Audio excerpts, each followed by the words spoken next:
Muy buenos días para todos, Dios les bendiga, bienvenidos a su devocional directo al corazón de la comunidad cristiana Impacto, la más grande historia de amor. Hoy continuamos en el Evangelio de Lucas, capítulo 21, versículos del 1 al 24. Amado Dios, te damos gracias por un día más, por una misericordia más. Gracias, Señor, tú eres bueno, exaltamos tu nombre. Gracias, precioso Dios. En tus santas y preciosas manos ponemos este día, Señor. Te pido en el nombre poderoso de Jesús que tu Espíritu nos dé sabiduría para entender lo que tú quieras que entendamos. Señor, que nos convenza de que tu palabra es viva y eficaz. Ayúdanos a ponerla por obra, Señor. Te pido que bendigas la vida de todas las personas que escuchen este mensaje, Señor. Que seas tú suficiente ayudador y proveedor para todos en este día. Ayúdanos, Señor, a poder entender lo que tú quieres que entendamos. Recibe el honor, la gloria y la alabanza en el nombre poderoso de Jesús. Amén y amén. El capítulo 21 del Evangelio de Lucas, en los primeros 24 versículos, se sitúa en los últimos días del ministerio público de Jesús en el Templo de Jerusalén. Un espacio donde la belleza arquitectónica contrastaba con la decadencia espiritual de sus líderes. En el devocional del día de ayer vimos cuál era el comportamiento de esos líderes. Estructura totalmente racional, falta de humildad.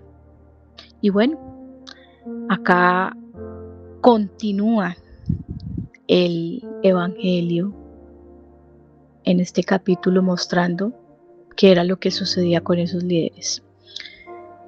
Y bueno, este pasaje no es una simple lista de llamados catastróficos, sino una confrontación directa entre los valores del reino de Dios y la confianza ciega en las estructuras humanas, políticas y religiosas. Y saben, estudiando todo esto, definitivamente hay que entender cómo había una afectación profunda entre la política y la religiosidad del momento, cómo afectaba culturalmente y aún espiritualmente a la sociedad de ese entonces.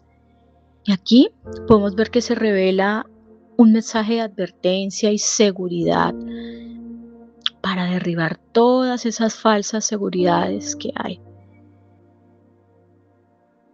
Y aquí hay un mensaje también de esperanza que nos sirve como lección a nosotros para darnos cuenta que no debemos hacer. ¿A qué voz debemos escuchar? Y el único camino que debemos seguir, que es Cristo. El texto comienza en los versículos del 1 al 4 con la observación que Jesús hace de los ricos y de una viuda.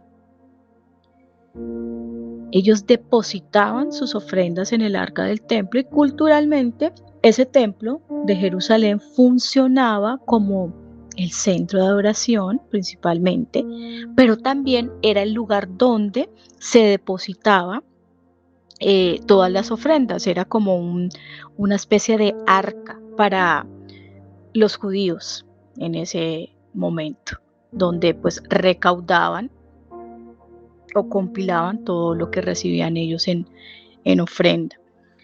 Y bueno, en el atrio las mujeres, se encontraban 13 recipientes y los hombres también tenían su lugar. Aquí Jesús a lo lejos se da cuenta que es lo que echa la viuda. Estaban divididos, hombres en un espacio, mujeres en otros, y ellas tenían el lugar donde depositaban en 13 arcas con forma de trompetas, donde depositaban sus ofrendas. ¿Qué hizo la viuda? Depositó 2 pequeñas monedas de cobre, llamadas en ese entonces blancas o leptones, que constituían la denominación de menor valor en el sistema monetario romano-judío del momento. Y bueno, históricamente las viudas en la antigua Palestina carecían de derechos de herencia y de protección social y quedaban expuestas totalmente a la pobreza extrema si no tenían hijos, no tenían parientes, no tenían nadie que las mantuviera, y pues ellas no tenían de pronto ya la fuerza física o herramientas para poder pues abastecerse ellas mismas. Al declarar Jesús que ella echó más que todos, aquí expone una verdad espiritual tremenda. A ver, Dios no mide la ofrenda por el valor material que ingresa al templo, sino de verdad por el costo del sacrificio y por lo que realmente hay en el corazón. La viuda entregó todo su sustento y aquí mostró una confianza absoluta en la provisión de Dios.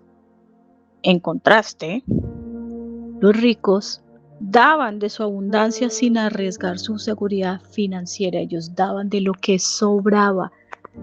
Eso era lo que hacían aquellos que tenían más que suficiente. Daban de lo que no les costaba. Luego vemos en los versículos 5 y 6 el enfoque con un cambio en donde algunos discípulos expresan su admiración por la belleza exterior del templo. Este estaba adornado con hermosas piedras preciosas y tenía pues muchas cosas muy llamativas. Y este templo fue reconstruido y ampliado por Herodes el Grande. Y pues en ese entonces era una maravilla arquitectónica del mundo antiguo, pues tremendo. Estaba inclusive cubierto de placas de oro que reflejaban la luz del sol y construido con inmensos bloques de mármol blanco. Para el pueblo judío, este edificio representaba la presencia misma de Dios en la tierra y la garantía de su supervivencia nacional.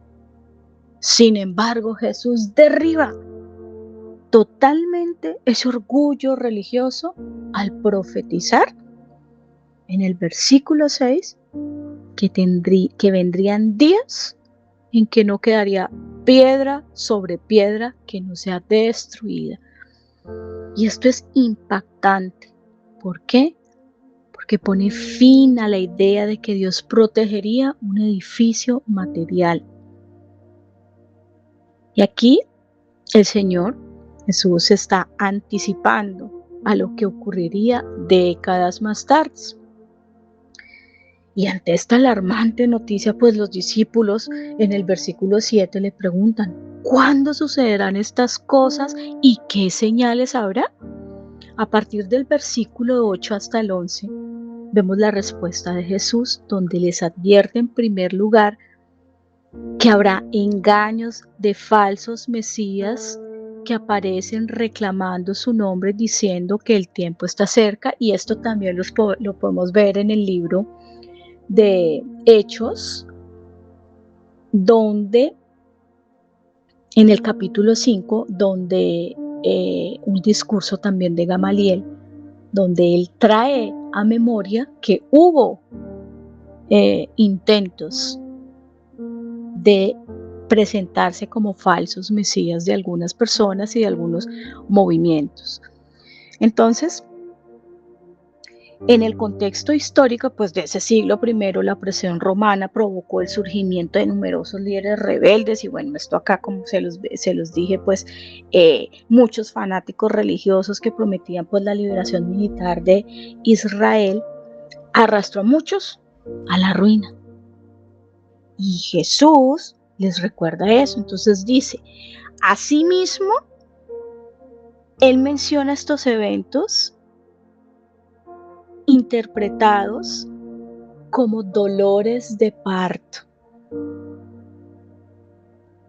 y les aclara en el versículo 9 que el fin no será inmediato, llamando a sus discípulos a no aterrorizarse ante la crisis que viene, y esta advertencia se vuelve más personal, y a partir del del versículo 12, podemos ver donde el Señor se anticipa a esa persecución que sufrirían sus discípulos antes de que ocurrieran todo este tipo de cosas.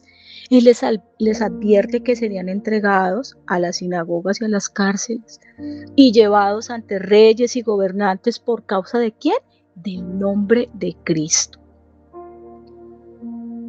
Culturalmente, ser entregado a las sinagogas implicaba un juicio local judío y un castigo físico de la flagelación, y eso también lo podemos ver en el libro de Hechos, donde Pedro es flagelado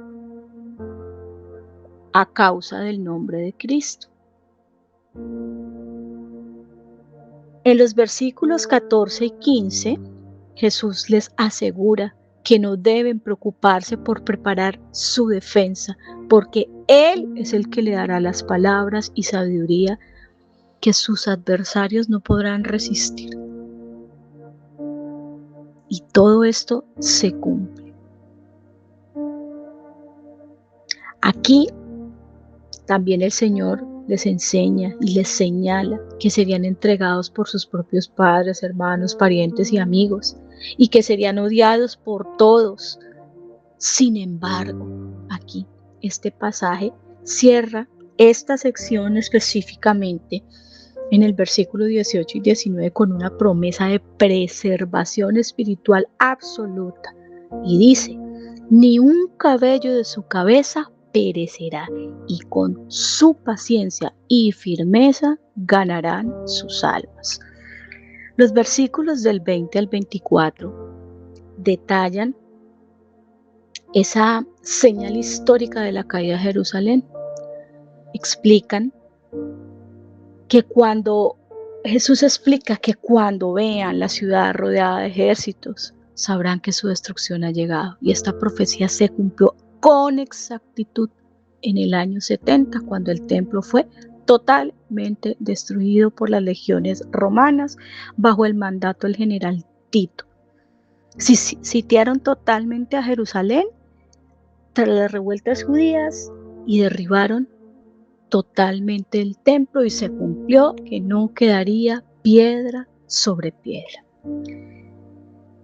Jesús ordena, les dice a todos los que estén en Judea en los versículos 21 y 22 que huyan a los montes y que los que estén en la ciudad salgan de ella, porque estos son días de retribución para que se cumpla lo escrito. Y los historiadores de la iglesia primitiva registraron que muchos recordaron esa advertencia y huyeron a la ciudad, a diferentes ciudades, huyeron hacia los montes, para que el cerco romano no los oprimiera más. Finalmente, el versículo 24 describe el horror del desenlace y dice: el pueblo caería a filo de espada, sería llevado cautivo a todas las naciones, y aquí pues se cumpliría lo dicho. Definitivamente acá podemos ver que esta es la disolución del Estado judío, ¿verdad? Aquí hubo la muerte de más de 1 millón de personas y el exilio forzado por todo el imperio romano totalmente. Bueno, este capítulo 21 con estos primeros 24 versículos nos ofrece una sacudida profunda. ¿Cuáles son las prioridades y las seguridades de la iglesia de ahora? En primer lugar, la escena de la viuda confronta pues lo que definitivamente vemos en esta modernidad, con la obsesión por el crecimiento y los números y el éxito material y las grandes megaestructuras, recordando que Dios valora es la devoción, la rendición total y no el espectáculo de la abundancia. En segundo lugar, la profecía sobre la destrucción del templo sirve como un recordatorio severo de que Dios no habita en templos hechos por manos humanas, ni respalda instituciones religiosas por ser edificios muy bien construidos u organizaciones con muchas estructuras humanas. No respalda a aquellos que mercantilizan la fe. Él no promete primeramente una prosperidad terrenal, sino una prosperidad de nuestro espíritu, y luego dice que añadirá, pero añadirá conforme a como Él quiera. Finalmente, las palabras de Jesús sobre la persecución y la caída de Jerusalén, pues nos muestran, y creo que hasta nos exigen, que abandonemos la búsqueda de la comodidad. Realmente estamos en unos tiempos donde debemos entender que la venida del Señor está cerca y que realmente pues ninguna alianza política con los gobiernos de turno, ninguna aceptación de lo que la sociedad en masa pues cree que está bien, va a hacer que esto cambie. El único que transforma y cambia es el Señor, y aún lo que está escrito se cumplirá. Y aquí vimos cómo se cumplieron todas las cosas que Jesús dijo. Lucas 21, en estos versículos, nos demanda una fe que no dependa de las estructuras de este mundo, y nos hace un llamado como creyentes a fundamentar nuestra seguridad únicamente en la palabra inquebrantable de Cristo, entendiendo que los reinos y las instituciones humanas pasan, pero la soberanía del Dios vivo permanece para siempre. Dios les bendiga.